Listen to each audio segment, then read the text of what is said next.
Welcome to வேட்டுகோப். இன்னைக்கு நம்ம இந்த வேட்டுகோப் ஷார்ட்ஸ்ல எதை பத்தி பார்க்க போறோம்னா டாக்டர் வர்கீஸ் குரியன். ஓகேங்களா, இவர் யார் அப்படின்னா அமுல் நிறுவனத்தை நிறுவியவர்ல இவர் ஒருத்தர். அப்புறம் இவரை வெண்மை புரட்சியின் தந்தைன்னு சொல்லுவாங்க. ஓகேங்களா, அப்புறம் அவர் ஒரு 2-3 புக் எழுதியிருக்காரு. இது எல்லாமே ரிப்பீட்டடா டிஆர்பில ஒரு கொஸ்டின் கேட்டுட்டே இருக்காங்க டாக்டர் வர்கீஸ் குரியனை பத்தி. ஓகேங்களா, இது வரைக்கும் அவர் சார்ந்து கேட்ட எல்லா டிஆர்பி கொஸ்டினும் இந்த ஷார்ட்ஸ்ல நம்ம பார்க்கலாம். ஃபர்ஸ்ட் வெண்மை புரட்சியின் தந்தை.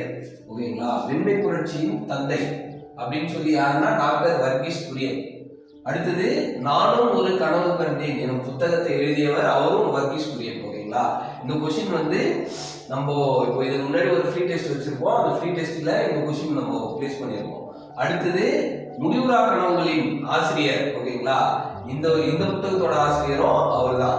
இது ஒரு கவிதை தொகுப்பு, இது ஒரு புத்தகம். ஓகேங்களா, அடுத்தது தென்னிந்திய பால் புரட்சி ஆபரேஷன் ஃபிளட் இந்த திட்டத்தோட முன்னேறி. ஓகேங்களா, அதாவது பால் வளர்ப்பு கூட்டுறவுன்ற சப்ஜெக்ட் படிக்கும் போது அதுல இந்த ஆபரேஷன் ஃபிளட்ன்ற ஒரு இது வரும். அந்த திட்டத்தோட முன்னோடி யார் அப்படின்னா வர்கீஸ் குரியன். அடுத்தது அமுல் நிறுவனத்தை நிறுவிய மும்மூர்த்திகளில் ஒருவர், அதாவது திரிபுவன் தாஸ் பட்டேல், ஹரிசந்த் மேகதாலயா, அதுக்கப்புறமேட்டு தான் வர்கீஸ் குரியன். இவங்க 3 பேர் சேர்ந்துதான் 1946ல அமுல் நிறுவனத்தை நிறுவியிருப்பாங்க. எங்க?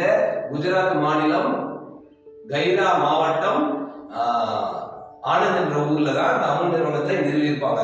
அப்போ அந்த நிறுவனிய மூன்று முக்கியமான இவரும் ஒருத்தர். ஓகேங்களா, இது எல்லாமே ரிப்பீட்டடா இவரை பத்தி டிஆர்பில கேட்ட கொஸ்டின்ஸ். மறக்காம நோட் பண்ணி வச்சுக்கிட்டு படிங்க. Thank you, all the best.